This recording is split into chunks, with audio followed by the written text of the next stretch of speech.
Conversa com meu povo. Enquanto esperamos a sua vinda, Jesus Cristo morreu, Jesus Cristo ressuscitou, Jesus Cristo é o Senhor, Jesus Cristo há de voltar. Diante de tal anúncio, desde sempre nasce a pergunta e a consequente resposta, inspirada sempre pelo Espírito Santo. Atos dos Apóstolos, capítulo 2. Quando ouviram isso, ficaram com o coração compungido e perguntaram a Pedro e aos outros apóstolos: Irmãos, que devemos fazer? Pedro respondeu: Convertei-vos e cada um de vós seja batizado em nome de Jesus Cristo para o perdão dos vossos pecados. E recebereis o dom do Espírito Santo, pois a promessa é para vós e vossos filhos e para todos aqueles que estão longe, todos aqueles que o Senhor nosso Deus chamar. Sabemos, irmãos e irmãs, que no correr dos séculos tal anúncio e a esperança de sua vinda tem força para suscitar a mudança de vida e o espírito apostólico e missionário, para que a boa nova do Evangelho alcance os confins da terra e os confins dos corações. Comecemos com a disposição à conversão. Em cada celebração eucarística, renovamos nossa certeza da plenitude da vida quando o Senhor se manifestar em sua glória.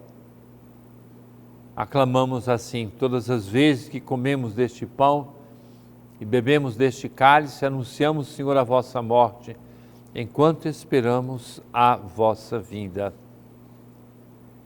E nós o fazemos no tempo que nos é dado, no dia a dia do mundo e da igreja. Tempo. O tempo do calendário, do relógio ou da agenda, cheia de compromissos, o ano que corre mais do que esperávamos, o tempo físico. Entretanto, temos a viver o tempo da graça. É do apóstolo São Paulo a recomendação. Exortamo-vos a não receberdes em vão a graça de Deus, pois ele diz: no momento favorável eu te ouvi, no dia da salvação eu te socorri. É agora o tempo favorável, é agora o dia da salvação. E aí nos perguntamos, como viver o tempo da esperança, que muitos de nós chamamos tempo do Espírito, na certeza de que o Espírito Santo explica todas as coisas e nos inspira as respostas a serem dadas diante dos desafios do cotidiano? No tempo favorável dado por Deus, recordamos o ensinamento da carta aos Hebreus. Cuidai, irmãos, que não se ache em algum de vós um coração transviado pela incredulidade, que ninguém se afaste do Deus vivo. Antes, animai-vos uns aos outros dia após dia, enquanto ressoar esse hoje, para que nenhum de vós fique endurecido pela sedução do pecado, pois tornamo-nos parceiros de Cristo, contanto que mantenhamos firme até o fim a nossa constância inicial. Não vos preocupeis com o dia de amanhã, pois o dia de amanhã terá a sua própria preocupação. A cada dia basta o seu mal. Viver bem cada dia, primeira recomendação, aproveitando todas as oportunidades para amar a Deus e ao próximo.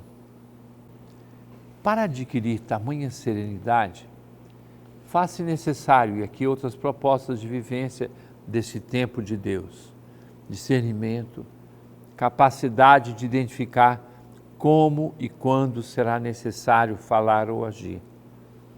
Sem atenção, escuta, paciência, serenidade, virão necessariamente os atropelos, a improvisação e a precipitação nas decisões, comprometendo o bem a ser feito. Discernimento se faz escutando a voz interior com a qual o Espírito Santo nos conduz, seguindo as inspirações de nossa consciência, que foi criada e direcionada por Deus para o bem e para a verdade.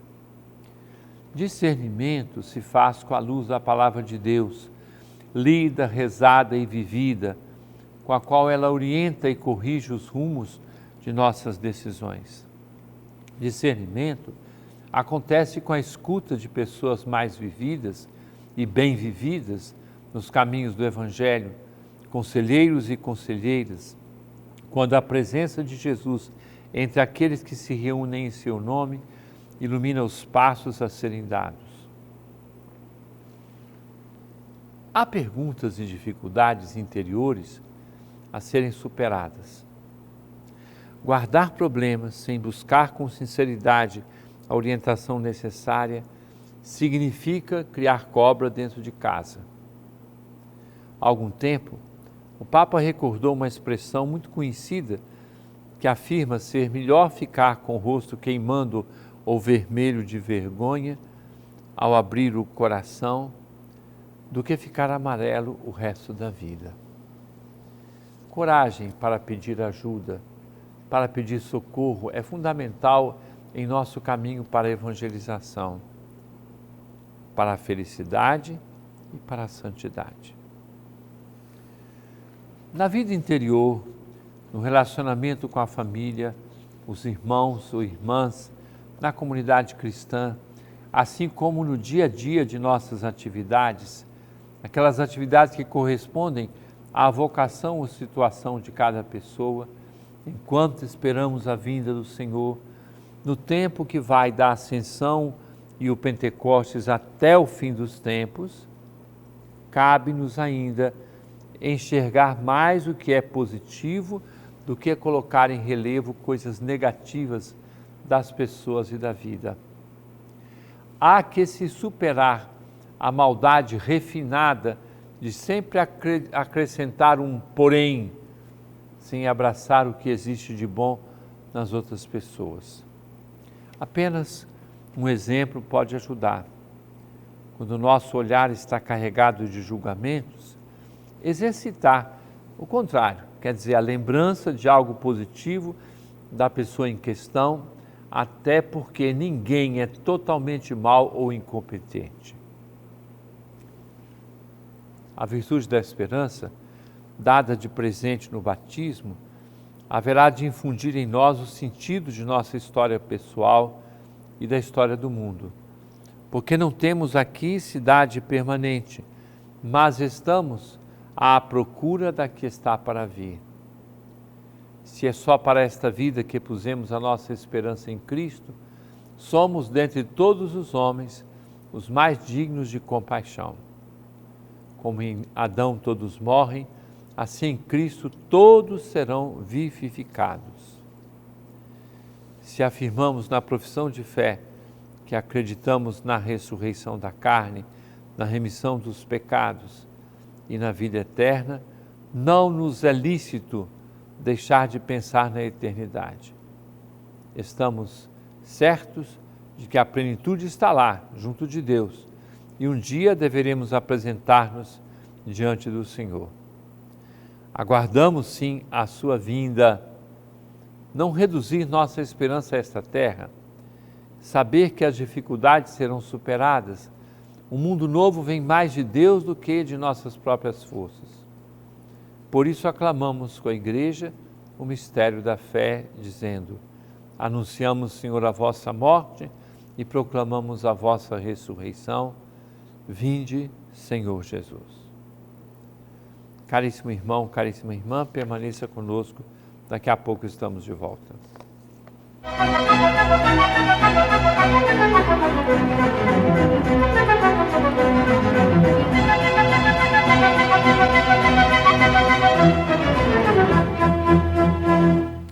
E agora as perguntas que as pessoas nos enviaram.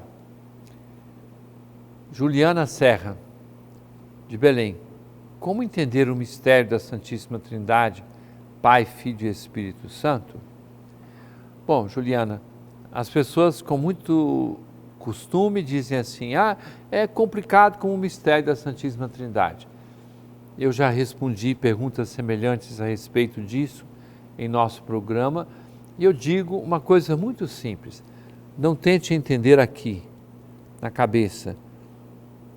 O que é um mistério? Mistério não é algo que eu não entendo, mas que quanto mais entendo, mais tenho a entender. Então, mistério da encarnação do Verbo. Por que Deus se fez homem? Por amor, porque Ele quer participar da nossa vida. O mistério da Santíssima Trindade é que nós nos acostumamos a pensar que a perfeição é o indivíduo, quando em Deus a perfeição é a comunhão. 3 pessoas distintas, mas que são uma vida totalmente de família em comunhão. A perfeição é a comunhão. Então, comece a praticar, comece a viver em nome do Pai, do Filho e do Espírito Santo. Superar o egoísmo, o individualismo, sair de si mesmo para servir. Você perceberá que com muita clareza você vai dizer em nome do Pai, do Filho e do Espírito Santo.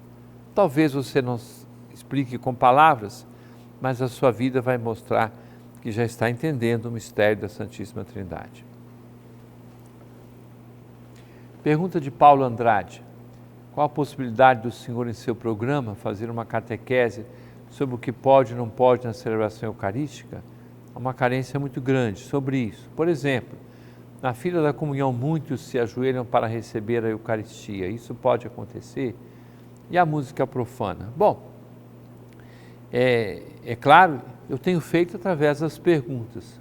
Quando as pessoas mandam as perguntas e depois quando ocorre um assunto de formação, se já percebeu uma coisa, sempre eu me refiro ao Evangelho do próprio domingo.